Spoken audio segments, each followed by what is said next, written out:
اللهم ارحمنا بالقرآن واجعله. Assalamualaikum warahmatullahi wabarakatuh.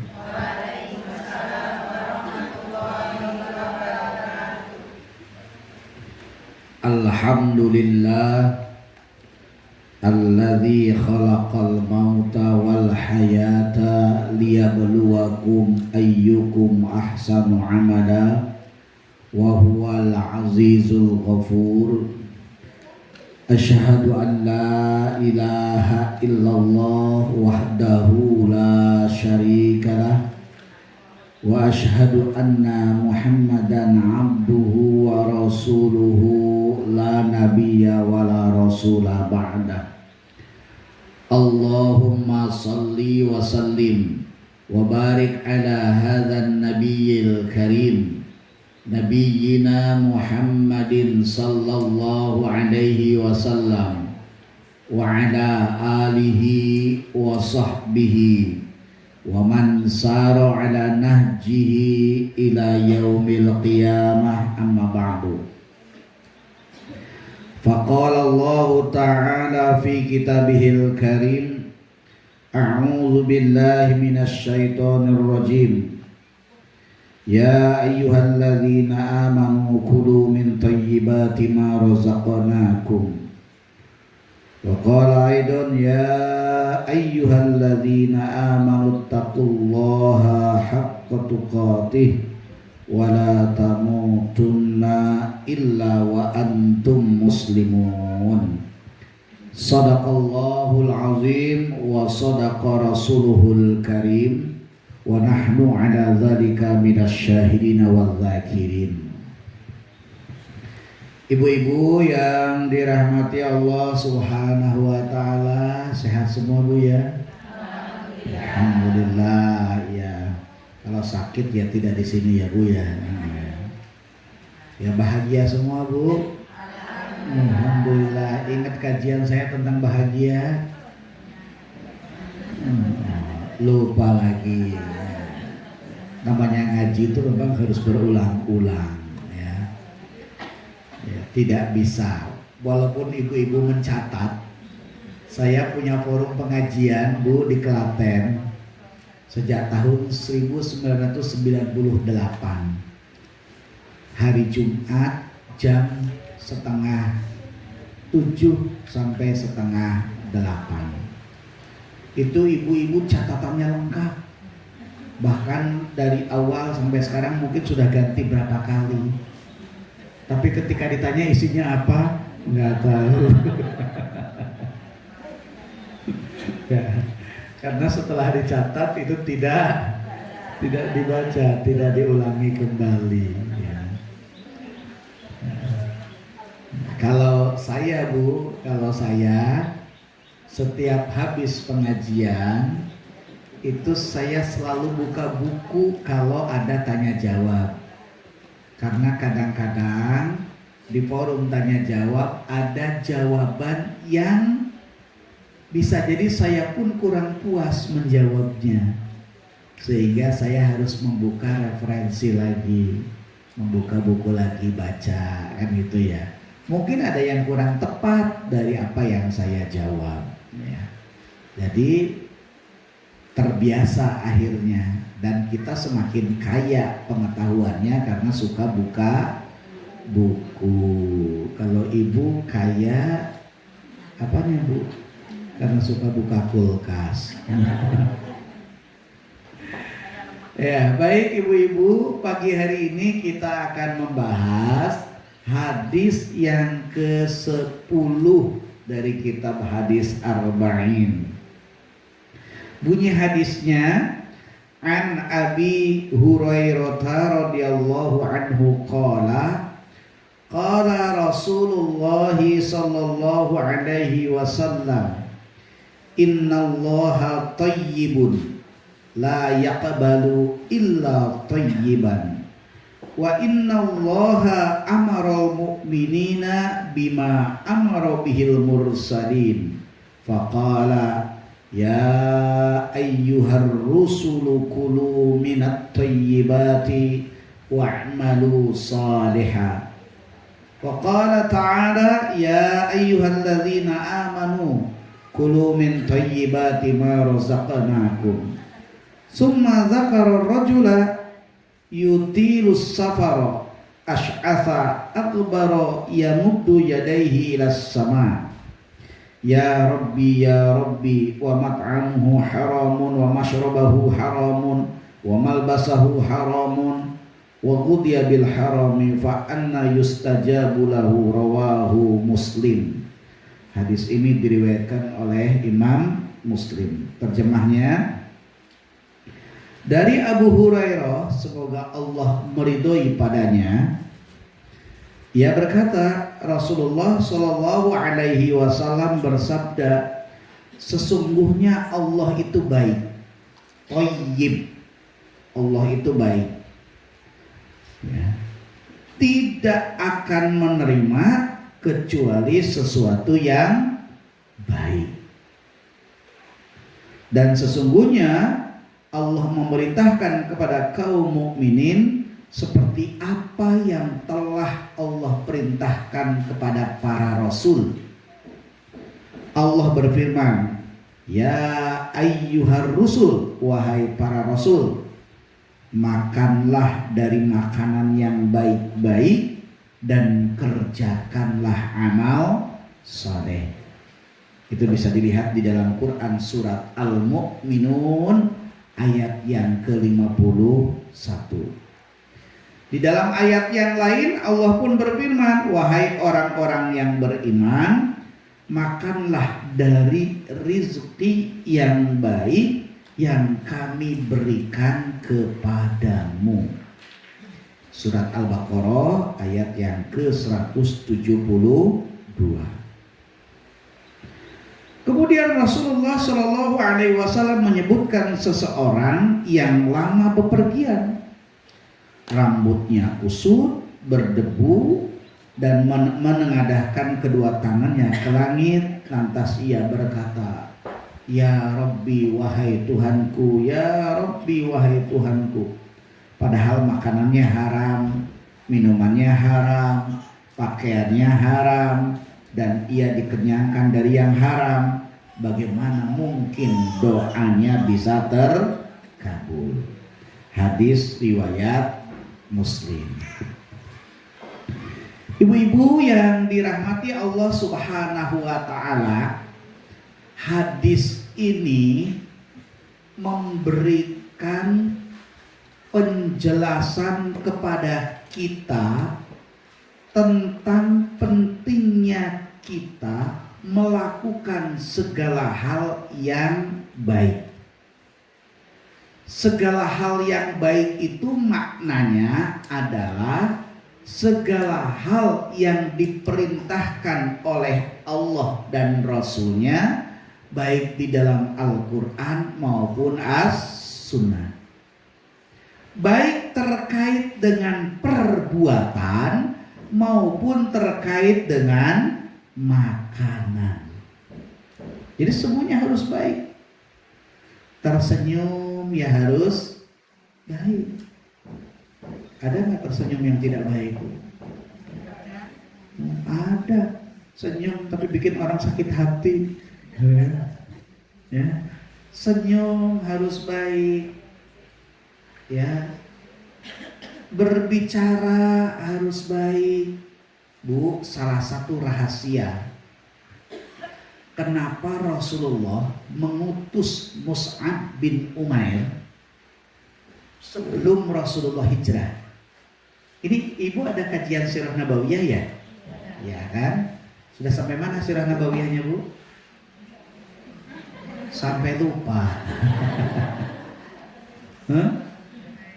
Jadi bu, setelah perjanjian Aqabah yang ke-1 dan kedua, nah setelah perjanjian Aqabah yang ke-1 bukan kedua, setelah perjanjian Aqabah yang ke-1 sebelum Rasulullah hijrah, itu pada tahun ke-12 kenabian, Rasulullah mengutus Mus'ab bin Umair ya Karena mereka orang-orang Madinah itu meminta kepada Rasulullah, ya Rasulullah, datangkanlah bersama kami yang akan mengajari kami tentang Islam. Rasulullah mengutus Mus'ab. Padahal Mus'ab itu usianya baru 20 tahun. Ibu ada nggak yang 20 tahun? Kalau ada masih ting-ting. Usianya 20 tahun. Ya tidak beda dengan saya 11-12. Ya. Masih muda. Padahal banyak sahabat-sahabat lain yang senior dari sisi usia. Ternyata kalau Rasulullah itu mengutus Mus'ab bin Umair, satu, Mus'ab ini sosok yang kalau berbicara lemah lembut. Yang kedua, perilakunya santun. Yang ketiga, Mus'ab ini kalau berpakaian rapi. Karena asalnya beliau ini orang kaya. Tapi ketika masuk Islam, dimarahi sama ibunya, diusir. Sampai dengan diputuskan hubungan kekeluargaannya antara ibu dan anak. Ya. Tapi karena hidup dulunya di keluarga yang kaya, Mus'ab terbiasa berpakaian rapi. Yang berikutnya bukan hanya rapi, wangi. Ya, kalau nggak percaya coba dicium. Wangi Mus'ab tuh. Terus yang paling utama, Mus'ab itu, ibu-ibu sekalian, sahabat yang paling bagus kalau melantunkan Al-Quran. Lagunya dan kefasihannya, ya, bagus. Jadi walaupun masih muda, usia 20 tahun, Rasulullah utus untuk berdakwah. Dan dahsyat bu hasilnya, dakwah selama 1 tahun di Madinah, dulu namanya Yasrib, ya. Wah itu luar biasa. Sampai muncul perjanjian Aqabah yang kedua yang diikuti oleh 73 orang laki-laki dan 2 orang perempuan. Ya ceritanya nanti di materi Sirah Nabawiyah. Kalau ini hadis. Ya, tapi itu menunjukkan, memberikan pelajaran kepada kita bahwa karena Allah menyukai segala yang baik, maka ketika ada misi yang harus kita lakukan, maka kita pun harus melakukan yang terbaik.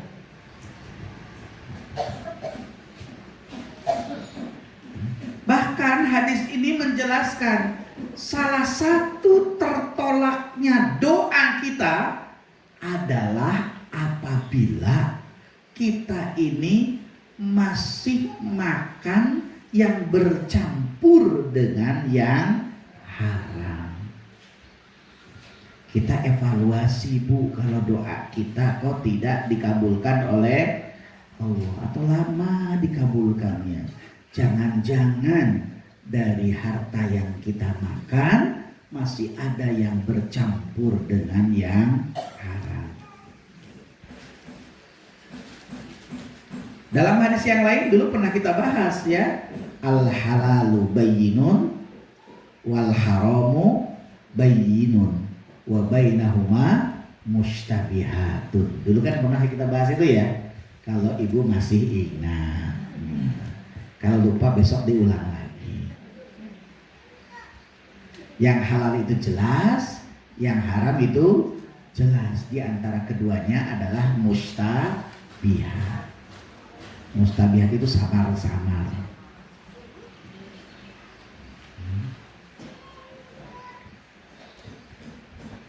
Mengapa ya, Rasulullah begitu menekankan ya, tentang keharusan kita memberikan yang terbaik kepada Allah Subhanahu wa taala? Ya karena Allah menyukai segala hal yang baik. Innallaha thayyibun. Allah itu baik dan sangat menyukai yang baik. Kalau kita berdandan pun ya karena Allah. Kalau pada bab makanan, Bu, baik itu makna baik, thayyib, itu bukan sekedar halal, tapi makanan itu pun harus bermanfaat untuk diri kita. Contoh ya Bu ya, ini makanannya apa? Ini arem-arem umpamanya, arem-arem. Ini makanan ini halal. Tetapi pada orang tertentu,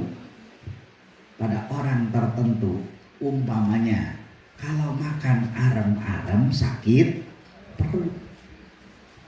Nah, kira-kira arem-arem bagi yang suka sakit perut kalau makan arem-arem ini baik atau tidak? Tidak baik. Walaupun arem-arem itu halal. Paham ya? Ya, pada makanan begitu. Sambal itu halal. Tapi ada orang yang kalau makan sambal bermasalah. Berarti sambal itu bagi orang itu ya tidak baik. Maka jangan makan sambal. Kalau nyambel ya dikirimkan ke tempat saya. Ya, kan begitu. Ini nanti saya bawa ya Bu ya, karena sudah saya pegang. Sudah saya pegang tuh nggak boleh untuk orang lain, nggak sopan. Ya, walaupun saya puasa, ya, jadi tapi tetap saya bawa.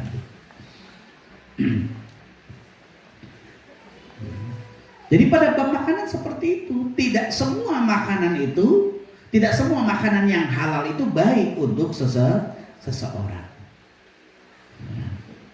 Makanya setiap kita ini harus memahami betul, termasuk olahraga Bu. Ada olahraga yang baik untuk orang tertentu, ada olahraga yang tidak baik untuk orang tertentu. Ya, jalan itu olahraga terbaik, iya. Tapi bagi orang yang keberatan badan, jalan itu menjadi tidak baik. Kenapa? Karena akan membebani lutut. Lututnya nanti yang bermasalah. Karena badannya terlalu berat. Bagaimana caranya supaya badannya tidak memberati kaki? Ya cari olahraga yang tidak memakai tumpuan kaki. Contohnya apa?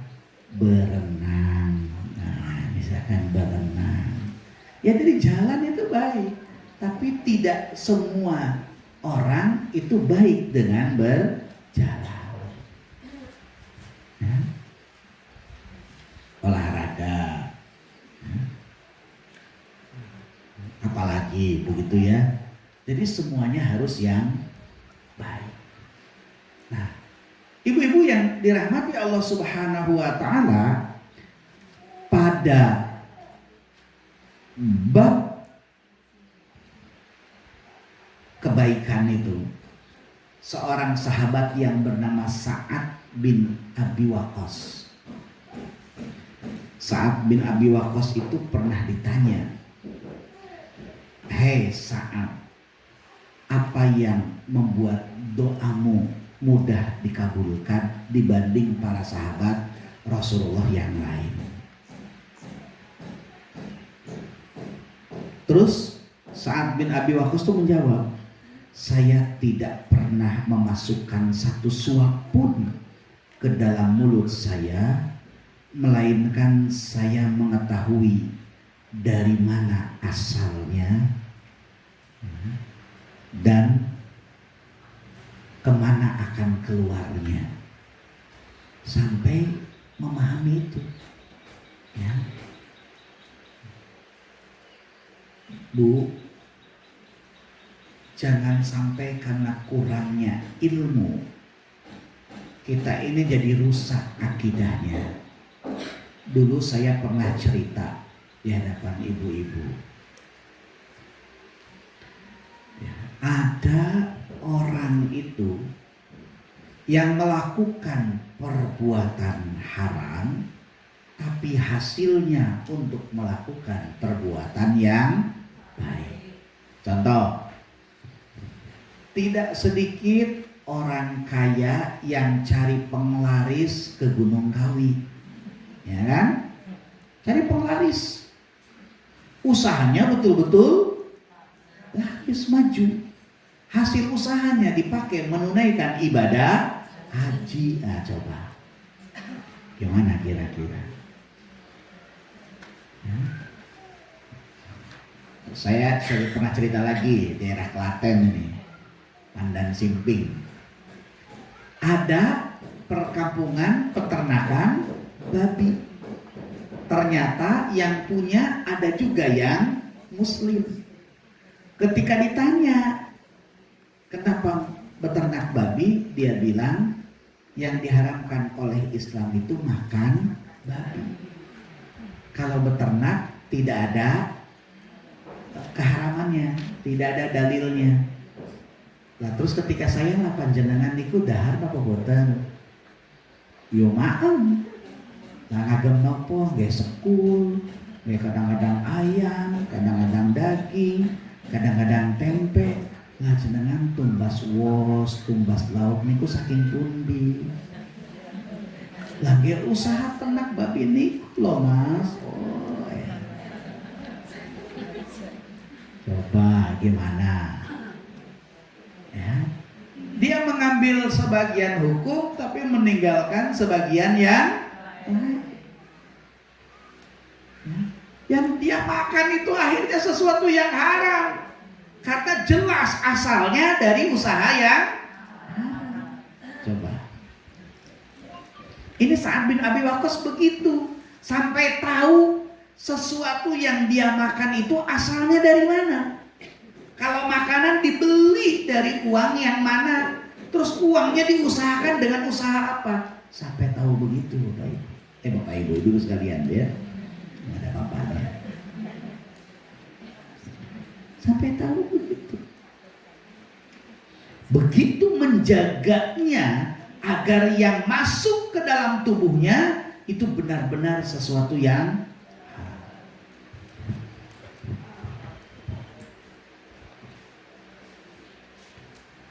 dan ibu-ibu sekalian,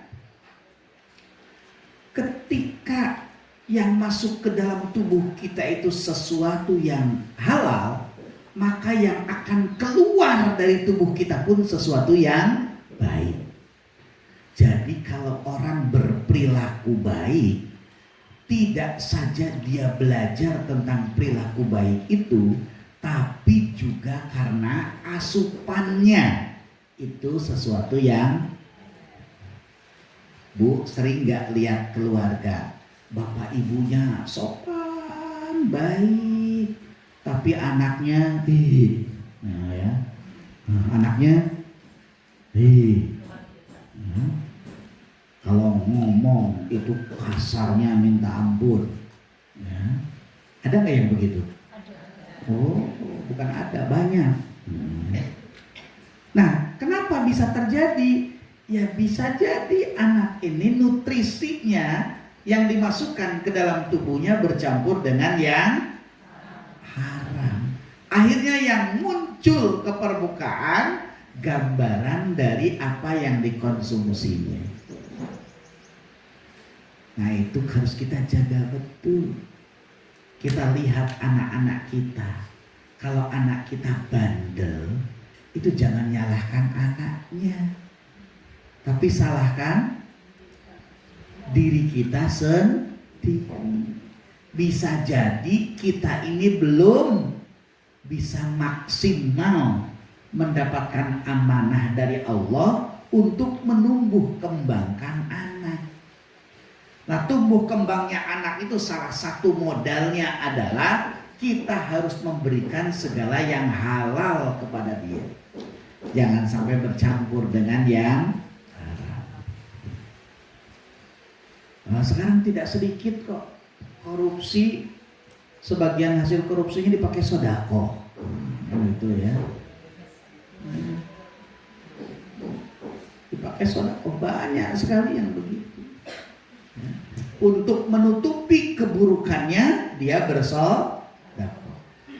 Di Jogja dulu ada tuh penjualan miras online, ya, gerai apa sih namanya, lupa saya.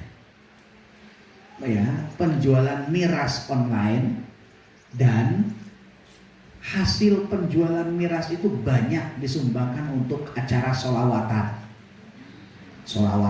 Tiap Jumat ngasih Jumat berkah. Coba bayangkan. Dulu orang nggak ngerti ya diterima aja. Setelah ngerti itu sumbernya dari penjualan yang haram, setelah itu didemo. Akhirnya sekarang berhenti, tidak jualan lagi. Ya. Nah itu ibu-ibu yang dirahmati Allah Subhanahu wa Ta'ala. Sekarang bagaimana supaya kita bisa menjaga diri kita, ya, bisa menjaga diri kita dengan segala yang halal, ya, menjaga dari yang tidak halal.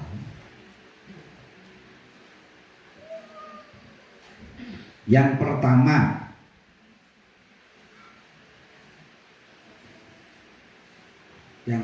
ibu-ibu sekalian, kita harus yakin betul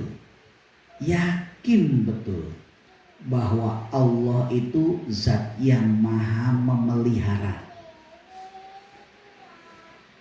Ya, Bu, pada bab ini ibu jangan lupa.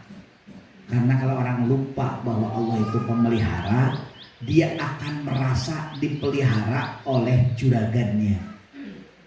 Dianggap yang memberikan kehidupan itu bosnya. Lupa kalau bos itu hanya perantara, hanya wasilah dari rizki yang sudah Allah tetapkan. Makanya ini harus terus dipupuk. Yakin betul bahwa Allah zat yang maha memelihara.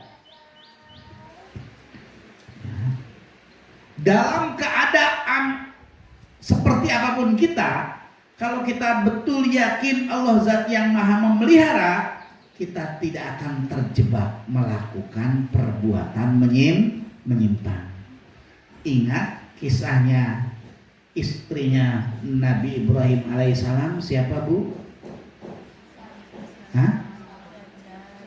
Istrinya Nabi Ibrahim siapa? Siti Hajar. Kalau Siti Hajar kan di Payaman sini. Namanya Hajar. Ya, di sana nggak ada Siti Bu. Ya. Namanya Hajar, Bu. Hajar itu ditinggalkan oleh Nabi Ibrahim di sebuah lembah yang kering kerontang, tidak ada sumber air, tidak ada sumber makanan. Coba, lantas apakah Hajar itu meninggal, wafat karena dia ditinggalkan di lembah itu? Kan tidak. Bahkan ketika Nabi Ibrahim akan pergi itu, Hajar mengatakan, apakah ini perintah dari Allah? Ibrahim mengangguk, kalau ini perintah Allah, Allah tidak akan pernah membuat kelaparan hambanya. Begitu yakinnya Allah zat yang maha memelihara. Walaupun Hajar ikhtiar, usaha, ketika perbekalannya habis dan anaknya menangis, Ismail, kan itu ya, menangis, Hajar tetap ikhtiar cari air minum, karena air susunya aslinya sudah tidak keluar. Kenapa tidak keluar? Karena tidak ada asupan.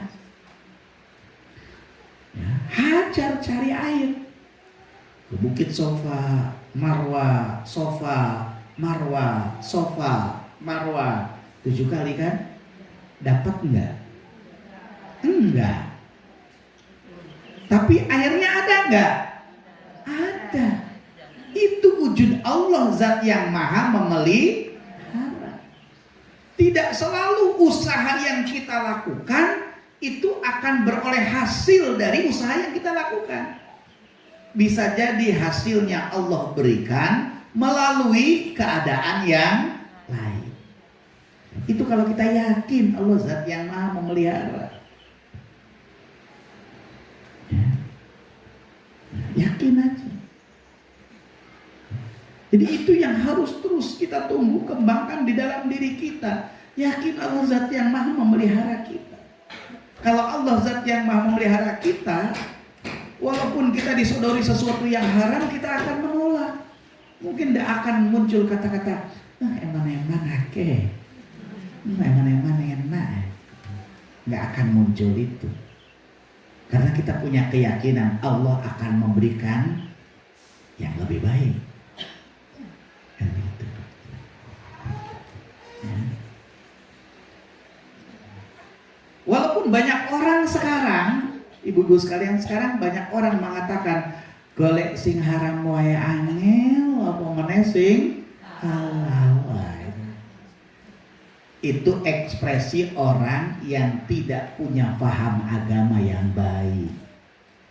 Kalau orang yang punya paham agama yang baik, yakin yang memberikan rezeki, yang maha memelihara itu Allah Subhanahu wa ta'ala.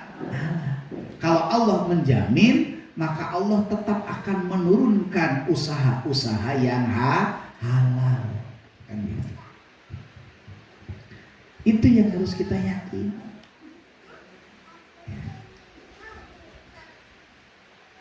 Hati-hati. Ibu perlu bertanya kepada suami. Ya.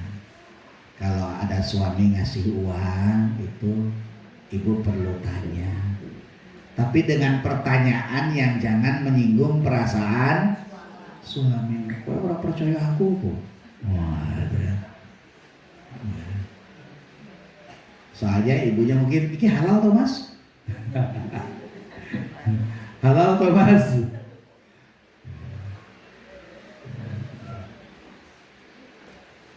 Itu yang pertama ya. Yang kedua, ibu-ibu sekalian, yang kedua, perbanyak pengetahuan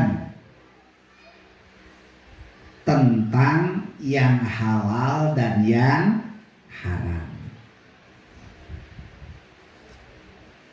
Perbanyak pengetahuan yang halal dan yang haram.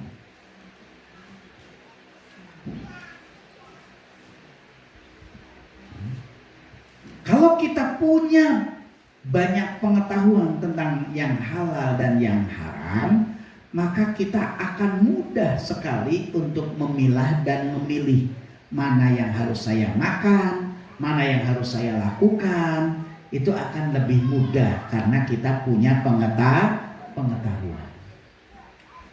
Seperti yang tadi orang ternak babi itu, bisa jadi dia tidak punya pengetahuan yang banyak tentang yang halal dan yang haram.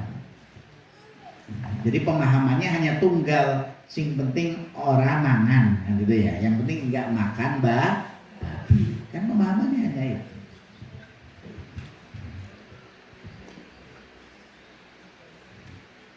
Dan banyak orang karena kurang pahamnya dengan ajaran agama, maka dia mudah sekali terjebak melakukan sesuatu yang haram, sesuatu yang menyimpang.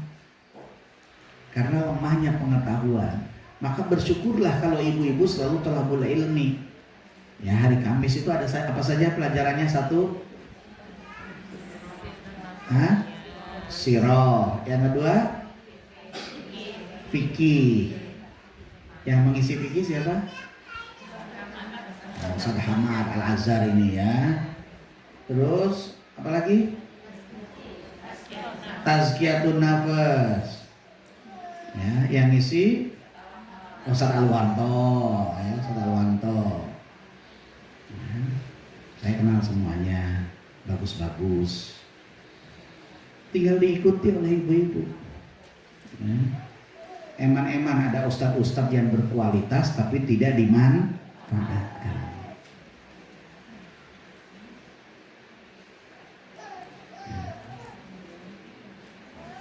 Jadi terus di-upgrade pengetahuan kita tuh, ditingkatkan terus pengetahuan kita tentang agama agar tidak mudah terjebak melakukan perbuatan yang menyimpang.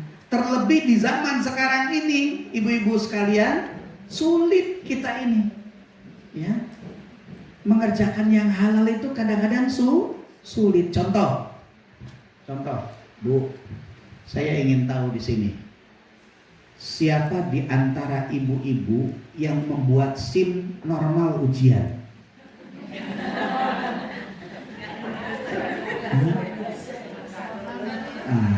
Dari sekian banyak paling hanya satu, lulus normal ujian ya, tidak nyuap. Bahasanya saya nggak nyuap, cuma nembak. Wah, itu model bawon.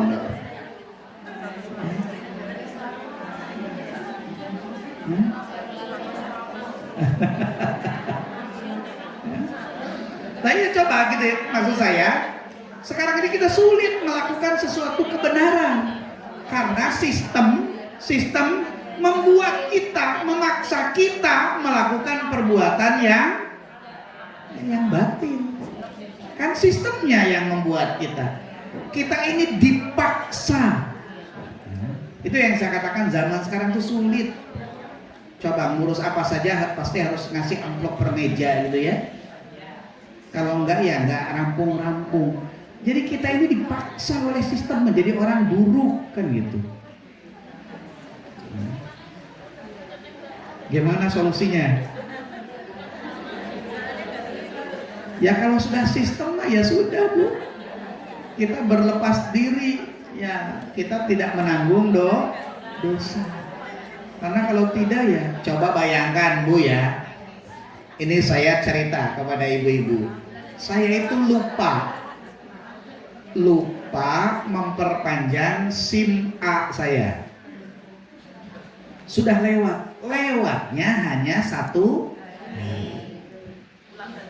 Saya datang ke kepolisian, terus disuruh tes ulang dari awal. Nah terus saya tanya sama polisi itu, Mas, orangnya masih muda, Mas, saya tidak membutuhkan jawaban panjenengan, tapi saya itu hanya sekedar berkeluh kesah. Kenapa orang memperpanjang SIM itu kok harus ujian ulang? Sementara kalau pajak bayarnya lambat, telat itu nah kenapa SIM tidak didenda? Kok harus tes dari awal? Kenapa nggak denda saja? Ya, Masnya diam gitu. Saya nggak butuh jawaban jenengan. Mungkin kalau usia saya, usia pensiun, misalkan usia 60 tahun. Usia 60 tahun itu perlu ada tes ulang. Kenapa? Karena sensitivitasnya, kesehatannya bisa jadi sudah jauh menurun. Tapi orang yang masih muda, telat, lah kok harus tes dari awal. Si Masnya aja itu atasan. Iya Pak, Mas saya tahu itu atasan. Saya akhirnya menjalankan tes ibu-ibu sekalian. Tes teori saya sukses, lulus. Terus praktek mobil. Ini praktek mobilnya kan siksa nih. Siksa. Majunya saya berhasil. Lah terus disuruh mundur siksa juga gitu. Emang kalau kita ngendarai mobil kadang-kadang mundur begini apa ya?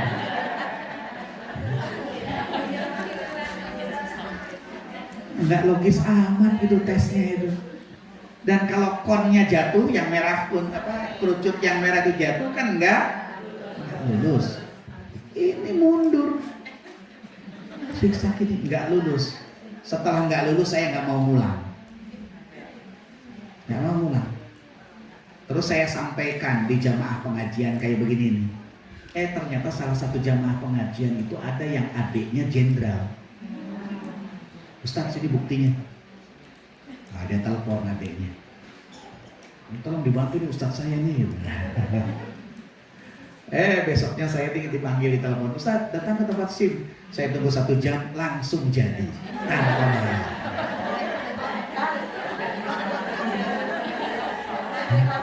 Saya tidak nyogok loh. Tidak nyuap lah.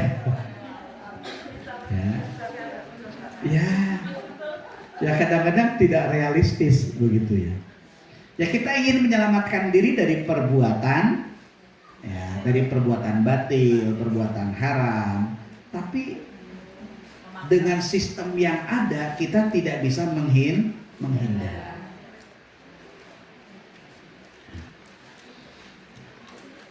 Nah, ibu-ibu yang dirahmati Allah Subhanahu wa taala, perbanyak pengetahuan kita.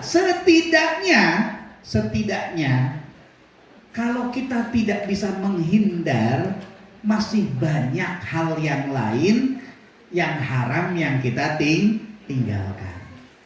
Sedangkan yang tidak bisa kita tinggalkan itu yang betul-betul dipengaruhi oleh sistem. Yang tidak bisa tidak, dan begitu ya. Itu yang kedua. Kemudian yang ketiga, ibu-ibu yang dirahmati Allah Subhanahu wa taala, setelah kita percaya bahwa Allah zat yang maha memelihara, kita tambah pengetahuan kita. Yang ketiga, membiasakan diri. Membiasakan diri melakukan atau memakan sesuatu, takarannya, ukurannya agama. Bu, kalau bab makan urusannya jangan cita rasa. Kalau cita rasa, ibu mikirnya coba haram enak, halal nggak enak, milih yang mana? Gak ada pilihannya loh. Halal enak, orang ada pilihannya. Kalau orang yang selalu mendahulukan cita rasa, nggak apa-apa, sitik kok ada ya, kan cuma sedikit kok, yang penting enak. Ketimbang larang orang enak, walaupun halal kan gitu. Tapi kalau kita membiasakan diri melakukan segala hal, itu timbangannya timbangan agama, maka yang akan kita jadikan ukuran itu agama. Jangan dikira loh ibu-ibu sekalian, coba ibu beli nasi goreng, enak tenang. Ternyata ada campurannya ciu. Nah, coba nek nggak pakai campuran ciu kok nggak enak gitu. Padahal ciu itu hukumnya haram. Wah, coba. Tahu ciu ya? Ciu itu minuman yang memabukkan, kayak minuman keras. Dan penjual-penjual nasi goreng itu banyak yang memakai ciu. Hati-hati ya. Ya, penjual nasi goreng baik yang mangkal maupun yang dorongan, apalagi yang Jawa Timuran. Ya. Tapi tidak semua ya, tidak semua. Ada. Ya, mau nasi goreng Tegal, mau nasi goreng Jawa Timuran, ya itu bisa jadi ada yang memakai ciu. Yang tidak itu biasanya yang nasi goreng Jawa. Ya, nasi goreng Jawa yang di tempat bakmi godok, mie goreng itu tidak mengenal ciu biasanya. Ya. Nah, kalau kita berpikir cita rasa, ya walaupun kita tahu itu mencampur pakai ciu, mungkin kita akan membeli terus ke sana. Karena kita membiasakan diri melenakan cita rasa. Loh, mie ayam aja ada Bu yang pakai ciu, itu ada mie ayam loh. Biar rasanya sedap gitu. Ya. Ada. Gudeg Bu, biar sedap dipakai apa Bu?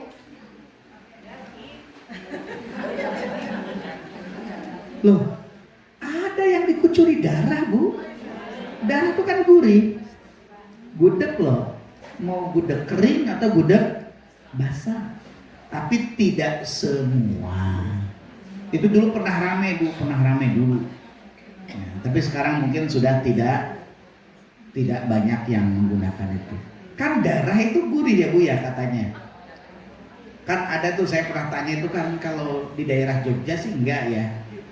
Tapi di Jawa Tengah itu kan ada yang suka makan saren gitu loh Bu. Darah digoreng gitu loh. Jadi kayak ati itu tentunya. Nah, gitu kan. Dan katanya itu gurih. Bagi yang suka itu penambah darah. Penambah darah dari mana itu ya?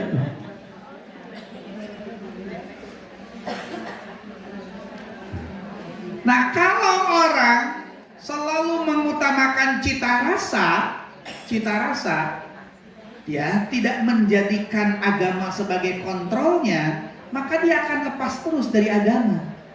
Kan gitu.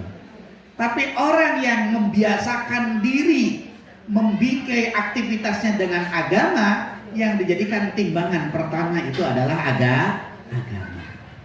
Kan gitu. Kalau ke tukang bakso, nyuwun sewu Bu, Pak, bakso dipun halal napa mboten? Nah, kan itu. Kuyo halal Mas. Takun kuyo ngono. Nah, ya. Kita hati.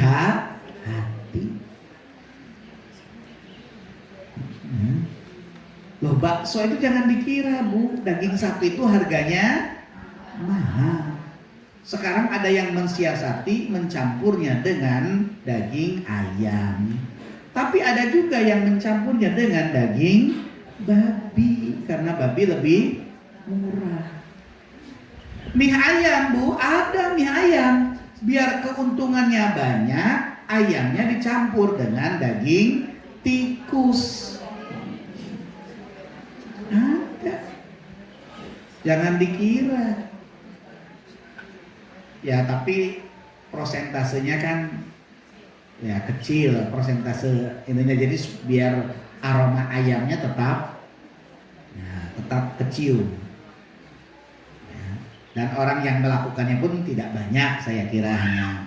Ya, cuman kita juga nggak tahu lah gitu. Cuman kan ada yang pernah memberikan kesaksian. Tikus loh Bu. Nah, tikus tuh murah nggak Bu? Oh, nggak murah ya. Silahkan kalau mau ambil tuh banyak gitu di rumah-rumah. Itu mie ayam Bu, ya, mie ayam. Biasanya ke mie ayam. Nah, jadi pentingnya membiasakan diri melakukan segala hal, menjadikan agama sebagai timbangan, sebagai ukuran.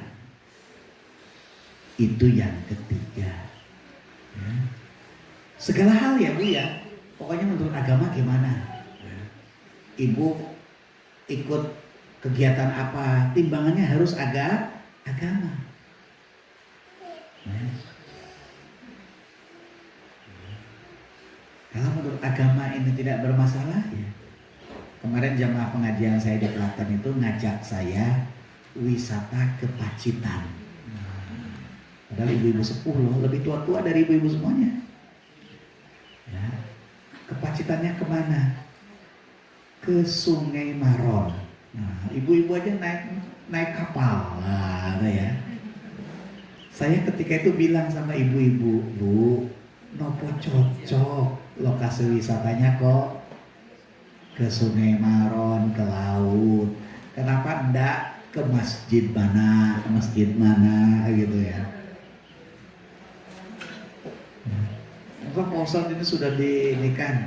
Ya kalau ibu-ibu kuat mah nggak masalah gitu ya. Tapi nenek-nenek naik turun bis, kemudian jalan ke laut. Ternyata faktanya Bu, nenek-neneknya banyak yang kuat, saya malah kalah. Nah, ya.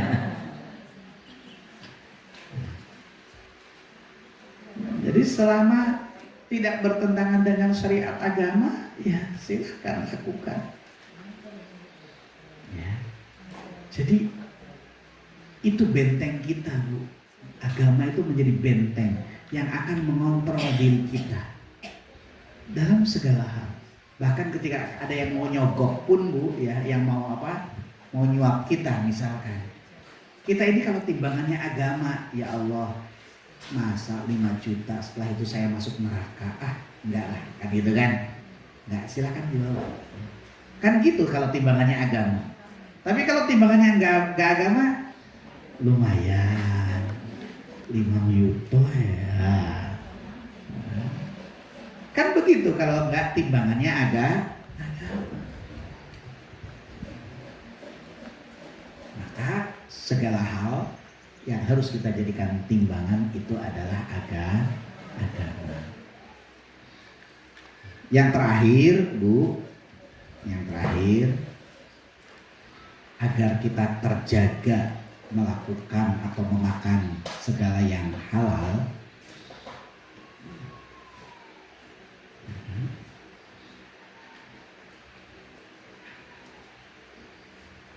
kita harus pastikan, ya, kita harus bisa memastikan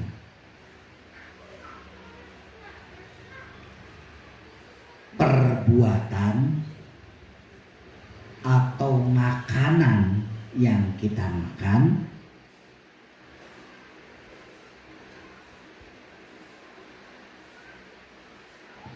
kita harus pastikan bahwa perbuatan atau makanan yang kita makan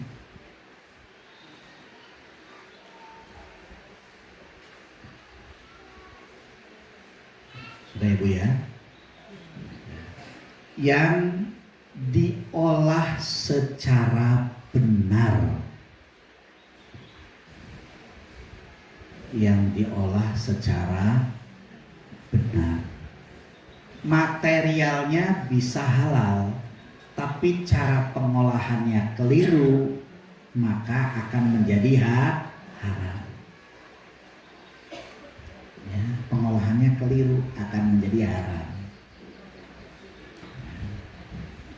Nah, kita pastikan. Wah, kalau saya jajan itu kan nggak bisa pastikan. Apa nggak bisa pastikan Bu kalau jajan Bu? Kalau jajan bakmi godong kan kita bisa melihat bagaimana mengolahnya. Ya. Nah, kecuali kalau Ibu berada di Bali misalkan.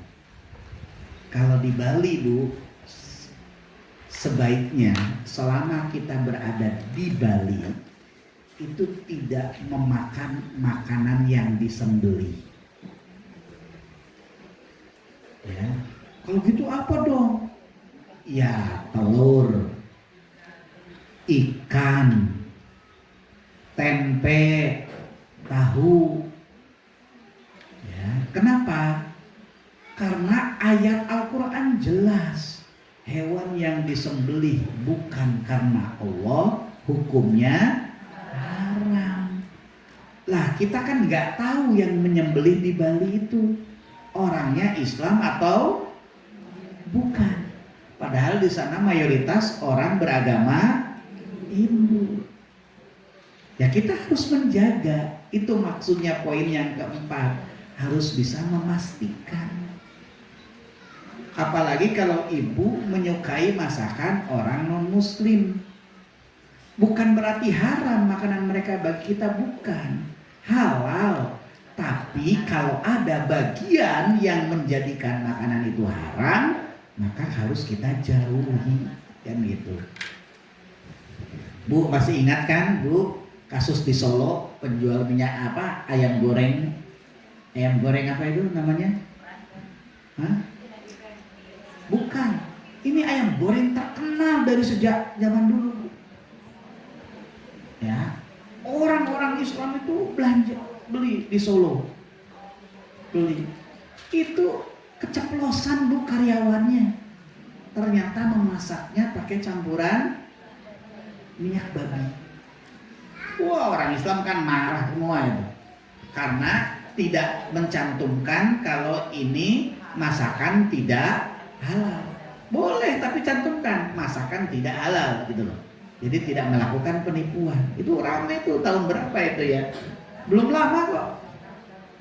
Belum lama. Jadi harus dipastikan kehalalannya. Disebutkan oleh Allah di dalam Al-Quran. Mengolahnya dengan cara yang benar. Ayamnya halal, bumbu-bumbunya halal. Tapi sedikit saja dia menggunakan minyak babi, ya, menjadi halal.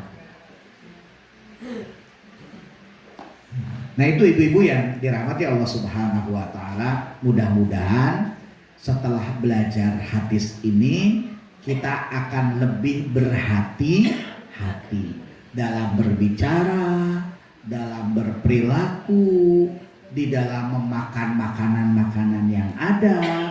Ya, kita akan lebih berhati-hati dan menjadikan agama itu sebagai kontrol bagi kita semuanya. Wallahu a'lam bishawab. Saya kira itu yang bisa disampaikan, dibahas pada siang hari ini. Aku qouli hadza billahi taufiq wal hidayah. Assalamualaikum warahmatullahi wabarakatuh.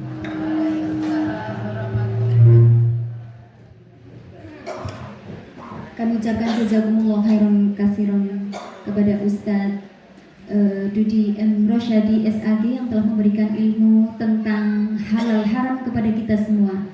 Memang untuk halal haram sangat perlu kehati-hatian para bunda.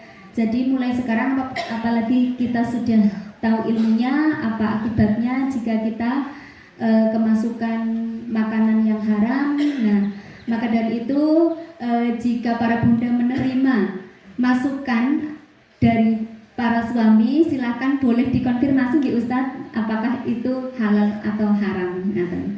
Insya Allah suami tidak marah. Seperti itu. Ya, untuk sesi selanjutnya kami berikan kesempatan kepada para bunda untuk bertanya kepada Ustadz terkait tentang halal haram. Kami persilahkan. Sebentar.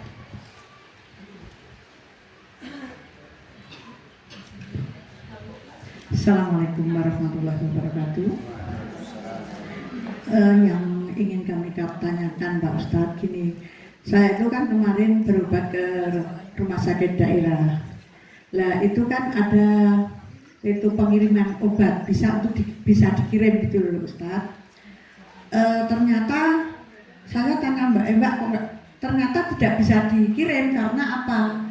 Karena obat saya itu ada psikotropikanya, Pak.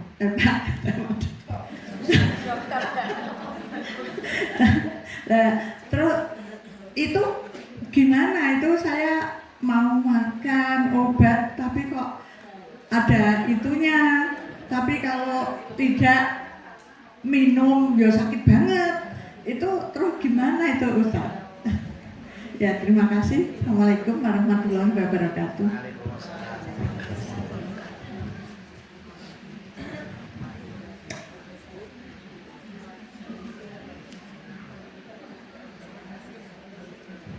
Langsung jawab atau masih ada pertanyaan?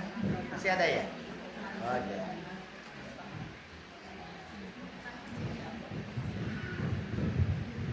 Assalamualaikum warahmatullahi wabarakatuh. Perkenalkan, nama saya Nur Cahayati. Saya mau bertanya masalah daging pengolahannya. Daging itu kan kalau disembelih itu masih ada darahnya ya, ya Pak. Pengolahannya itu biar daging itu bisa jadi suci, itu bagaimana? Karena saya juga belum paham. Mengatakan wassalamualaikum warahmatullahi wabarakatuh. Waalaikumsalam warahmatullahi wabarakatuh.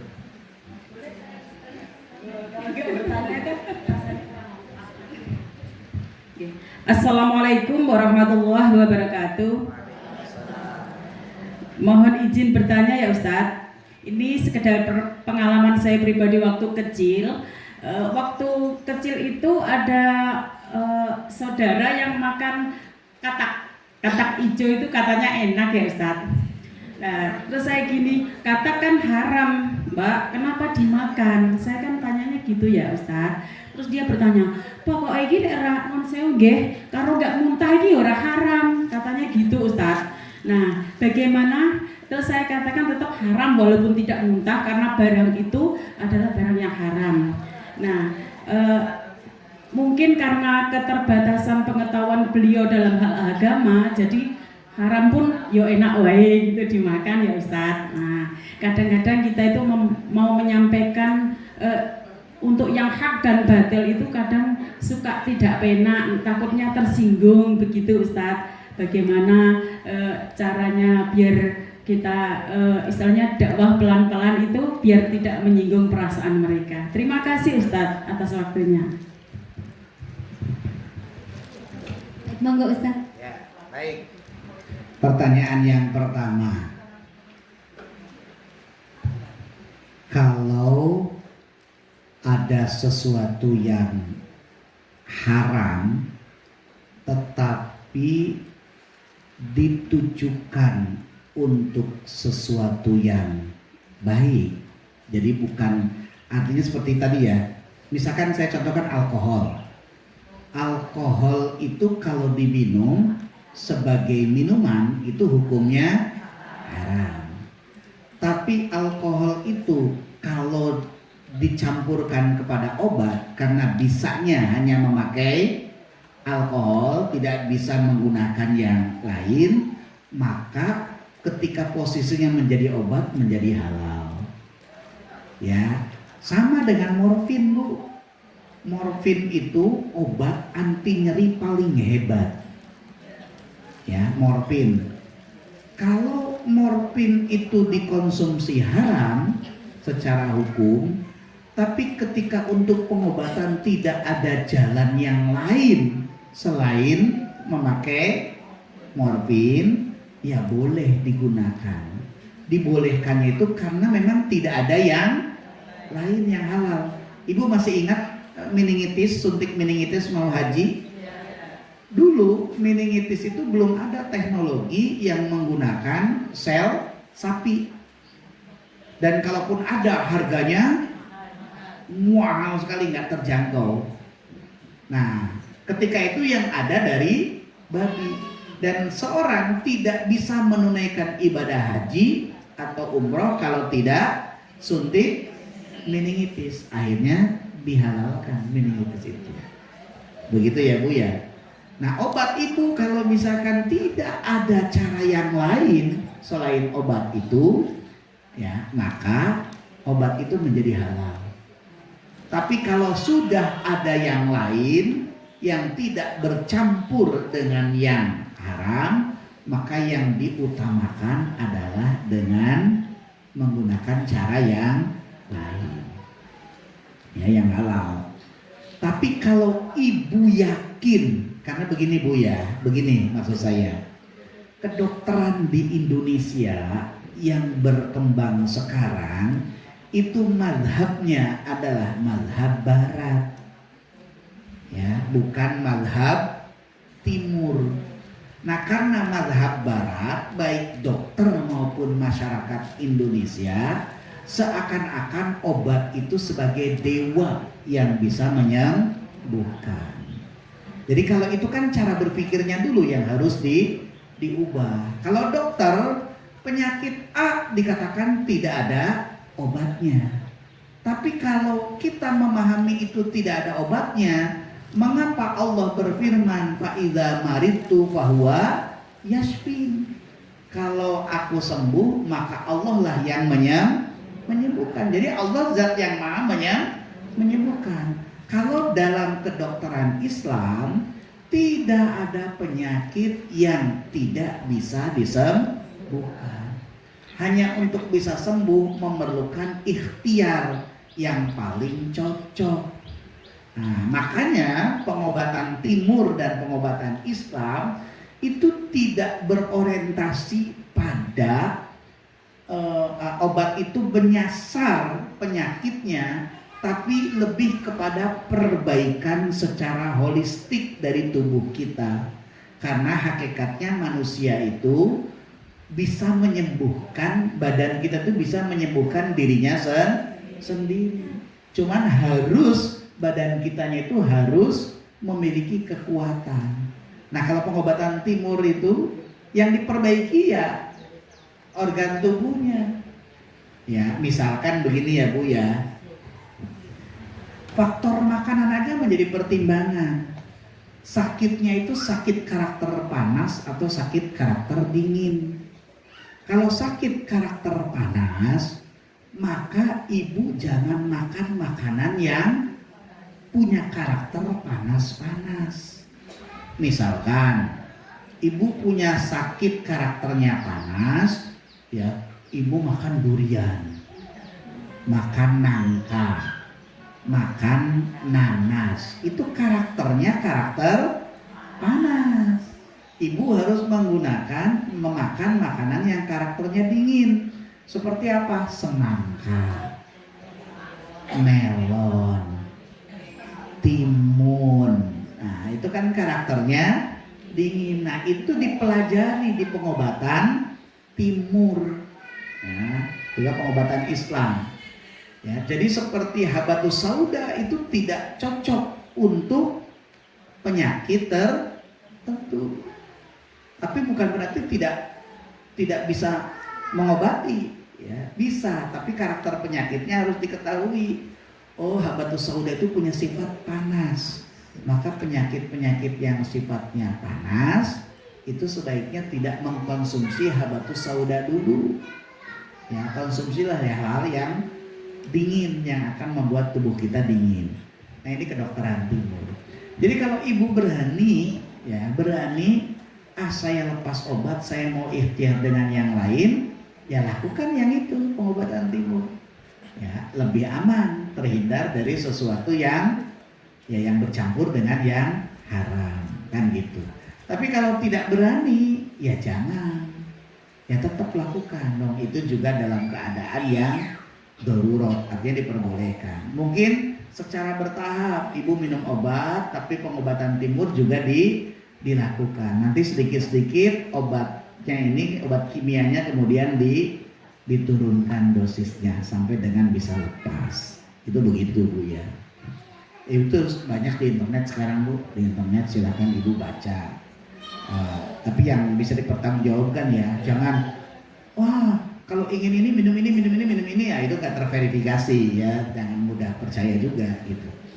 Ya, tapi kalau ibu misalkan mengikuti dokter Cahyono, mengikuti dokter Rahmadi Agus Rahmadi, itu insya Allah punya paham agama yang baik dan punya ilmunya yang memadai. Ya, itu yang pertama ya ibu ya. Yang kedua, bagaimana mengolah daging yang baik gitu ya. Ini harusnya ahli gizi nih ya yang menyampaikan. Tapi sejauh pengetahuan saya, yang pertama supaya daging itu tidak rusak, ketika ibu pertama kali mendapatkan daging jangan dicuci pakai air panas. Ya, cukup ibu potong-potong. Ya, potong-potong. Setelah ibu potong-potong, kemudian dimasukkan ke mika atau dilapisi oleh daun. Kalau ada daun jati itu lebih bagus. Terus dimasukkan ke freezer. Nah, terus kalau daging itu dalam keadaan beku, jangan dicuci pakai air panas supaya zat-zatnya tidak hilang. Tapi ibu cuci pakai air mengalir, air dingin mengalir itu keran.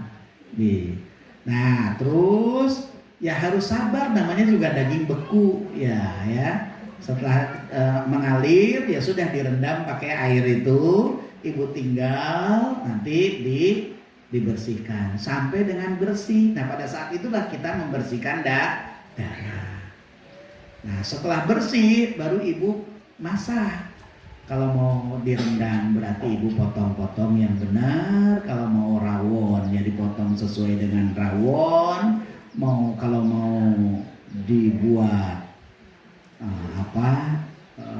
apa namanya lagi masakannya?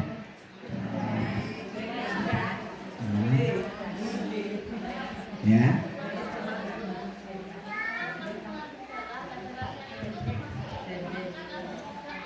Kalau yang sudah dicuci dengan bersih tapi menempel di daging, ya tidak apa-apa.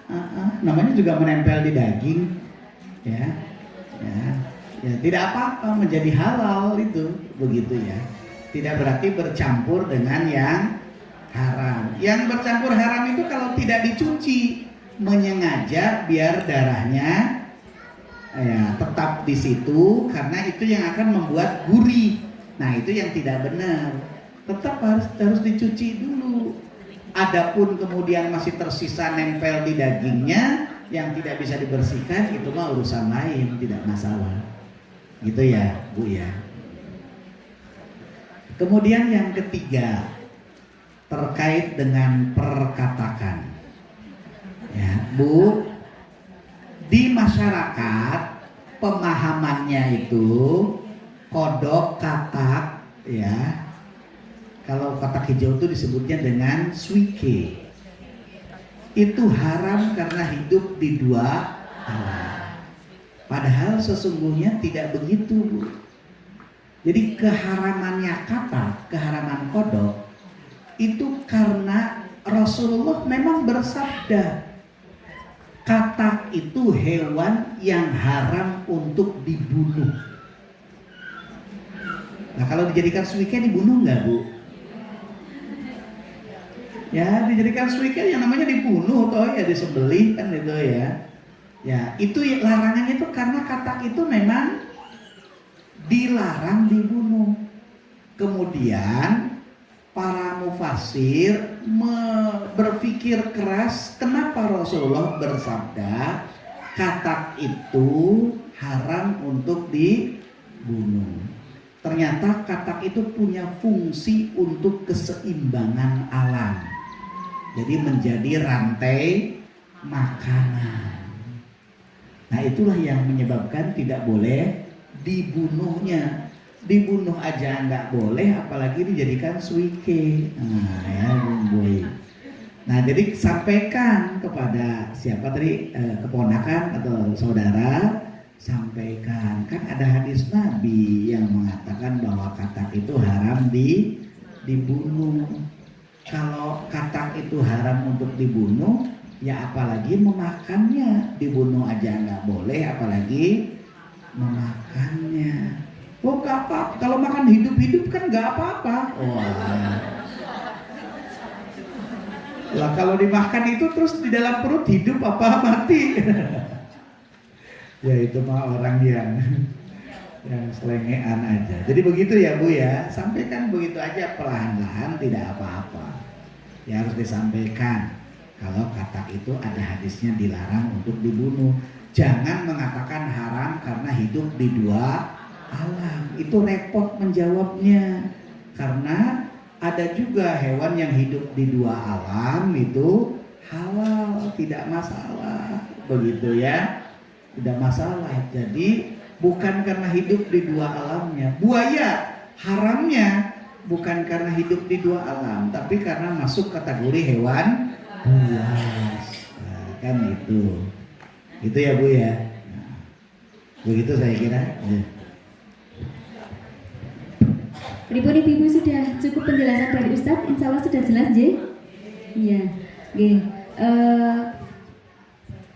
mungkin satu pertanyaan lagi yang terakhir.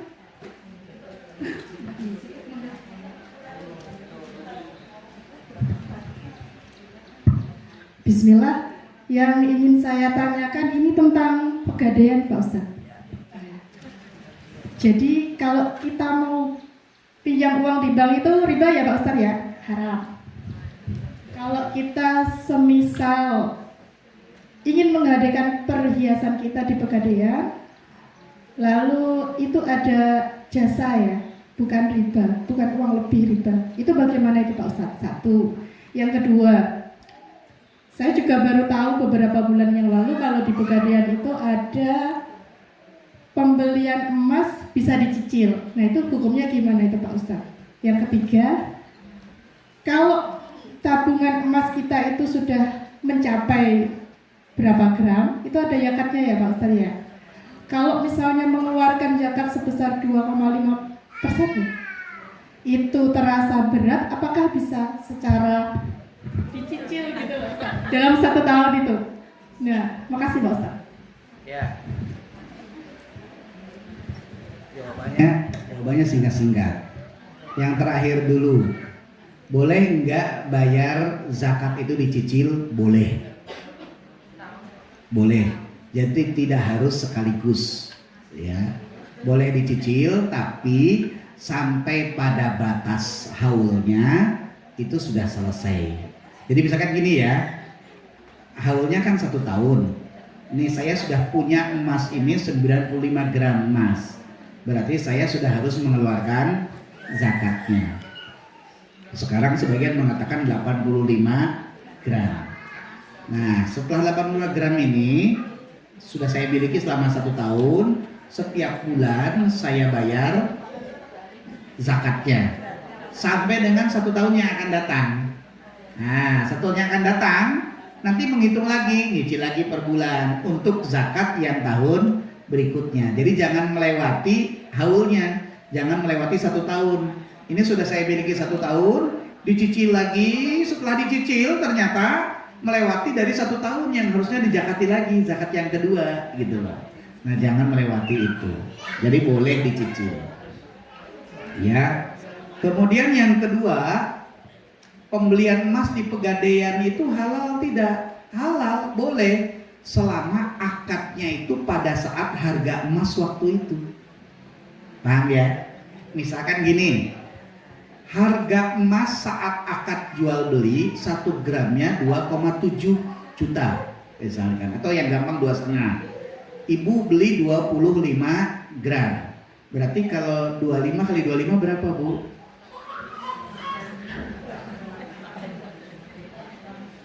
Nah, sekitar 80 juta ya. 70-80 juta. Nah, pada saat itu akadnya 80 juta. Berarti ibu harus menyicil 80 juta itu selama masa perjanjiannya berapa tahun. Nah, tentunya tidak kasar begini. Misalkan ibu 2 tahun.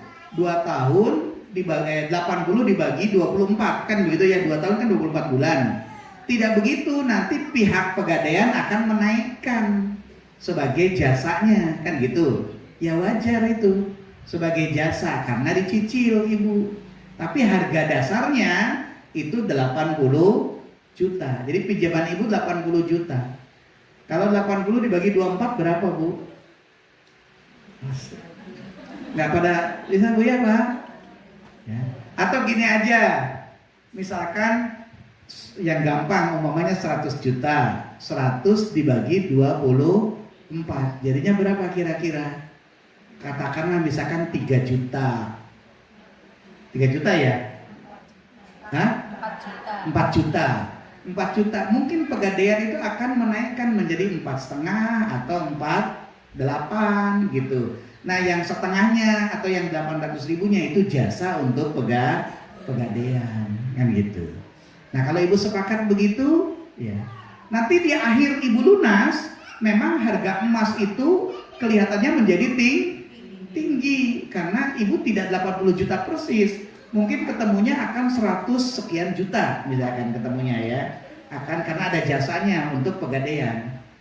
Cuman kalau emas tuh enaknya begini Bu, walaupun ibu bayarnya lebih, 2 tahun yang akan datang bisa jadi emasnya harganya sudah naik lagi gitu loh. Jadi tidak terlalu ruginya di situ. Nah, kan gitu. Begitu ya. Sudah Bu, emas tuh begitu ya. Itu emas di Pegadaian. Tapi kalau emas yang di rumah tidak bisa. Ya, walaupun 80 kilogram. Ya, ibu bisa beli emas itu di Pegadaian atau di bank syariah, itu kan ada juga transaksi itu. Nah itu yang kedua. Yang pertama, pertanyaan yang pertama tadi itu tentang menggadaikan itu kita membayar jasa. Itu halal tidak?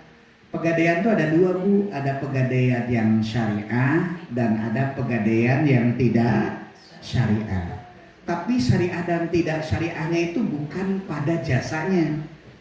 Jadi misalkan kita gadaikan selama berapa? 1 tahun umpamanya ya. Kan setiap bulan ibu harus membayar jasanya. Bahasanya jasa penitipan.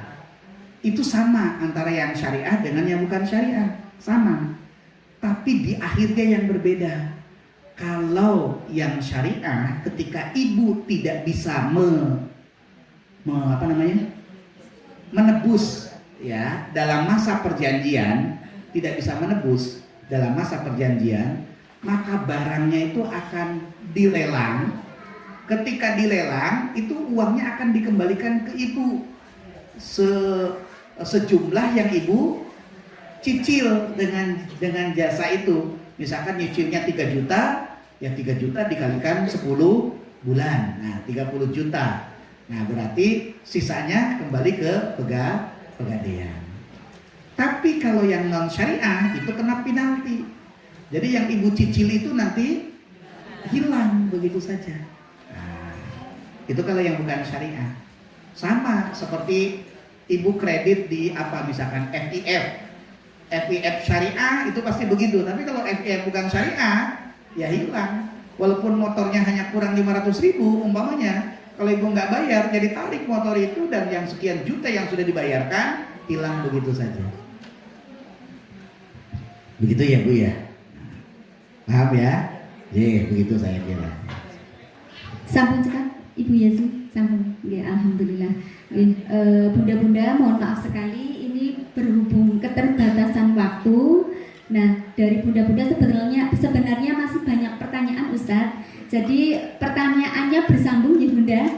Bagi Bunda yang masih menyimpan pertanyaan boleh ditulis di secari kertas.